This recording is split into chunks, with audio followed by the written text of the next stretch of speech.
आज देश के दो बड़े राज्यों में लोकतंत्र का सबसे बड़ा पर्व मनाया जा रहा है। तमिलनाडु और पश्चिम बंगाल में विधानसभा चुनाव के लिए मतदान जारी है। सुबह 7 बजे से ही मतदान केंद्रों पर लंबी कतारें देखने को मिल रही हैं। एक तरफ तमिलनाडु की 234 सीटों पर वोटिंग हो रही है, तो दूसरी तरफ पश्चिम बंगाल की 152 सीटों पर पहले चरण का मतदान चल रहा है। मुकाबला बेहद दिलचस्प है।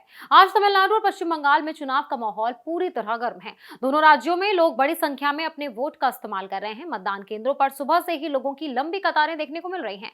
युवा, महिलाएं और बुजुर्ग सभी अपने मताधिकार का प्रयोग करने के लिए उत्साहित नजर आ रहे हैं। तमिलनाडु में कुल 234 विधानसभा सीटों पर वोटिंग हो रही है। यहाँ मुख्य मुकाबला डीएमके के नेतृत्व वाले गठबंधन और एआईएडीएमके बीजेपी के एनडीए गठबंधन के बीच माना जा रहा है। दोनों पक्षों ने चुनाव में पूरी ताकत झोंक दी है। वहीं पश्चिम बंगाल में पहले चरण के तहत 16 जिलों की 152 सीटों पर मतदान जारी है। इन जिलों में उत्तर बंगाल और दक्षिण मध्य बंगाल दोनों शामिल हैं। करीबन 3.5 करोड़ मतदाता आज 1452 उम्मीदवारों की किस्मत का फैसला कर रहे हैं। चुनाव आयोग ने सुरक्षा के कड़े इंतजाम किए हैं और हर मतदान केंद्र पर पुलिस और सुरक्षा बल तैनात किया गया है, ताकि मतदान शांतिपूर्ण तरीके से पूरे हो सके। प्रधानमंत्री मोदी ने दोनों राज्यों के मतदाताओं से बड़ी संख्या में मतदान करने की अपील की है। उन्होंने कहा कि हर वोट देश और राज्य के भविष्य को तय करता है। उन्होंने खासकर युवाओं और महिलाओं से वोट डालने की अपील की। गृह मंत्री अमित शाह ने भी पश्चिम बंगाल के लोगों से मतदान करने की अपील की और कहा कि ये चुनाव सिर्फ आज के लिए नहीं, बल्कि आने वाले भविष्य के लिए बहुत अहम है।